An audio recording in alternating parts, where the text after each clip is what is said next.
Hallelujah. जय मसीह की। मैं परमेश्वर की उपस्थिति में आप सभी का स्वागत करती हूँ। आज हम पढ़ेंगे मत्ती रचित सुसमाचार अध्याय 57 से।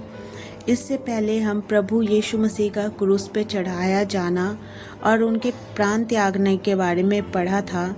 अब हम पढ़ेंगे यीशु का गाड़ा जाना और उसके बाद हम पढ़ेंगे यीशु का पुनरुत्थान के बारे में। हालेलुया। अगर आप इस चैनल पे नए हैं तो चैनल को सब्सक्राइब करें और वीडियो को ज़्यादा से ज़्यादा लोगों के साथ शेयर करें ताकि वो भी प्रभु के पवित्र वचन को जान सके और परमेश्वर की महिमा को अपने जीवन में होते हुए देखें। हालेलुया। जब सांझ हुई तो यूसुफ नामक अरिमतिया का एक धनी मनुष्य जो आप ही यीशु का चेला था आया। उसने पिलातूस के पास जाकर यीशु का सब मांगा। इस पर पिलातूस ने दे देने की आज्ञा दी। यूसुफ ने सब लिया, उसे उज्ज्वल चादर में लपेटा और उसे अपनी नई कब्र में रखा जो उसने चट्टान में खुदवाई थी, और कब्र के द्वार पर बड़ा पत्थर लुढ़का कर चला गया। मरियम मगदली और दूसरी मरियम वहाँ कब्र के सामने बैठी थी। कब्र का पहरा।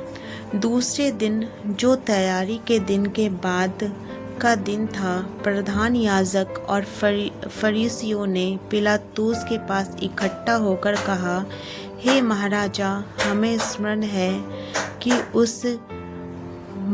उस भरमाने वाले ने जब वह जीवित था कहा था, मैं 3 दिन बाद जी उठूंगा। अतः आज्ञा दे कि तीसरे दिन तक कब्र की रखवाली की जाए।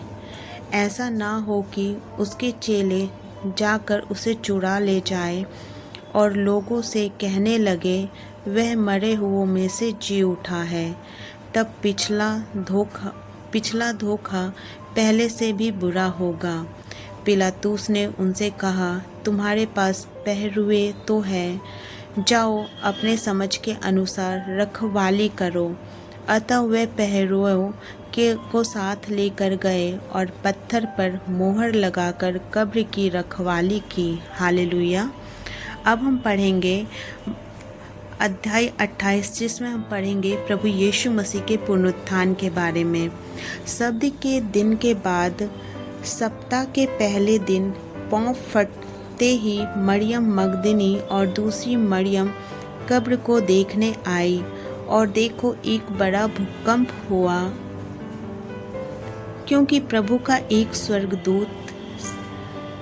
दूत स्वर्ग से उतर और पास आकर उसने पत्थर को लुढ़का दिया और उस पर बैठ गया। उसका रूप बिजली का सा और उसका वस्त्र पाले के समान उज्ज्वल था। उसके भय से पहरुए कांप उठे और मृतक समान हो गए। हालेलुया। स्वर्गदूत ने स्त्रियों से कहा, मत डरो, मैं जानता हूँ कि तुम यीशु को जो क्रूस पर चढ़ाया गया था ढूंढती हो। यह यहाँ नहीं है, परंतु अपने वचन के अनुसार जी उठा है। हालेलुया। आओ यह स्थान देखो जहाँ प्रभु पड़ा था, और शीघ्र जाकर उसके चेलों से कहो कि वह मृतकों में से जी उठा है। हालेलुया। और वह तुमसे पहले गलील को जाता है, वहाँ उसका दर्शन पाओगे। देखो, मैंने तुमसे कह दिया। वह भय और बड़े आनंद के साथ कब्र से शीघ्र लौटकर उसके चेलों को समाचार देने के लिए दौड़ गई। हालेलुया। परमेश्वर का धन्यवाद हो। तब यीशु उन्हें मिला और कहा, सलाम।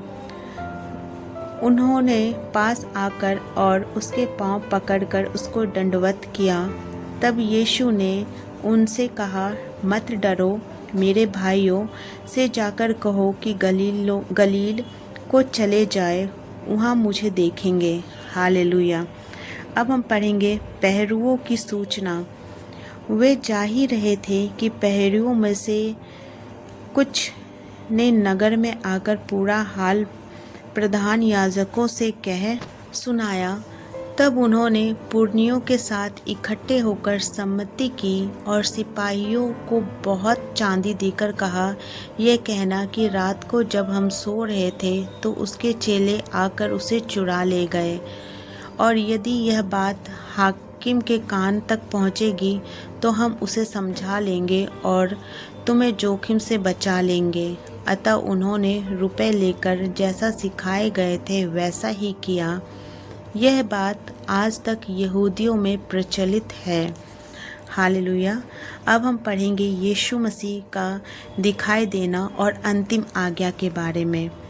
11 चेले गलील में उस पहाड़ पर गए जिसे यीशु ने उन्हें बताया था। उन्होंने उसके दर्शन पाकर उसे प्रणाम किया, पर किसी किसी को संदेह हुआ। यीशु ने उसके पास आकर कहा, स्वर्ग और पृथ्वी का सारा अधिकार मुझे दिया गया है, इसलिए तुम जाओ, सब जातियों के लोगों को चेला बनाओ और उन्हें पिता और पुत्र और पवित्र आत्मा के नाम से बपतिस्मा दो। हालेलुया। और उन्हें सब बातें जो मैंने तुम्हें आज्ञा दी है मानना सिखाओ, और देखो मैं जगत के अंत तक सदा तुम्हारे संग रहूँगा। हालेलुया। परमेश्वर के पवित्र वचन पढ़े जाने एवं सुने जाने पे आप सभी को बहुतायत से आशीष दे। आमीन।